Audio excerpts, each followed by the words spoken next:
Gas সংকটের প্রভাব পড়েছে ব্রাহ্মণবাড়িয়াতেও, সেখানকার সে খবর জানাতে যুক্ত হচ্ছেন সহকর্মী জালাল উদ্দিন রুমি। রুমি, গ্যাস সংকটে কি প্রভাব পড়েছে জনজীবনে? সংকট নিয়ে সংশ্লিষ্ট কর্তৃপক্ষ কিছু বলছে কিনা জানাবেন। আমি এখন আছি ব্রাহ্মণবাড়িয়ার ৪২ এলাকায় একটি সিএনজি ফিলিং স্টেশনে। আমি কিছুক্ষণ আগে কথা বলেছিলাম বাখরাবাদ গ্যাস কোম্পানি লিমিটেডের একজন কর্মকর্তার সাথে। তিনি আমাকে বলেছেন যে পিক আওয়ারে কিছুটা সমস্যা হচ্ছে, তবে সমস্যার সমাধানের জন্য তারা চেষ্টা চালিয়ে যাচ্ছেন। তিনি বলেছেন সমস্যার সমাধানে কিছুটা সময় লাগতে পারে, তবে তারা আশাবাদী যে শীঘ্রই তারা একটা ভালো ফলাফল দিতে পারবেন।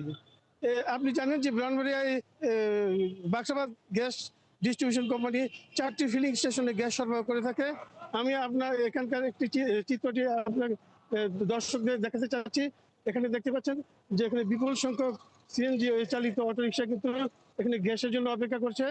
তারা আমাকে বলেছেন যে তারা দীর্ঘ সময় ধরে তাদেরকে গ্যাসের জন্য অপেক্ষা করতে হচ্ছে। এতে তাদের একটা তাদের একটা বড় একটা সময়ের একটা বড় একটা অংশ কিন্তু গ্যাস সংগ্রহের কাজে কিন্তু নষ্ট হচ্ছে। এতে তাদের আয় রোজগারের উপর প্রভাব পড়ছে।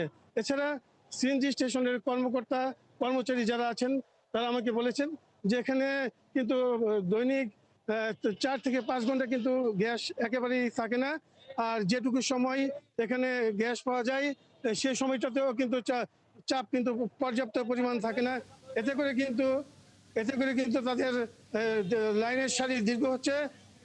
আমি তারা ভুক্তভোগীরা কিন্তু দ্রুত এই বিষয়টি নজর দেওয়ার জন্য সংশ্লিষ্ট কর্তৃপক্ষের নিকট দাবি জানিয়েছেন। চৈতি, গ্যাস সংকট সম্পর্কে আমার কাছে এটি ছিল সর্বশেষ তথ্য। রুমি, ধন্যবাদ আপনাকে। আমাদের সাথে গ্যাস সংকটের খবর জানাতে ব্রাহ্মণবাড়িয়া থেকে যুক্ত ছিলেন সহকর্মী জালাল উদ্দিন রুমি।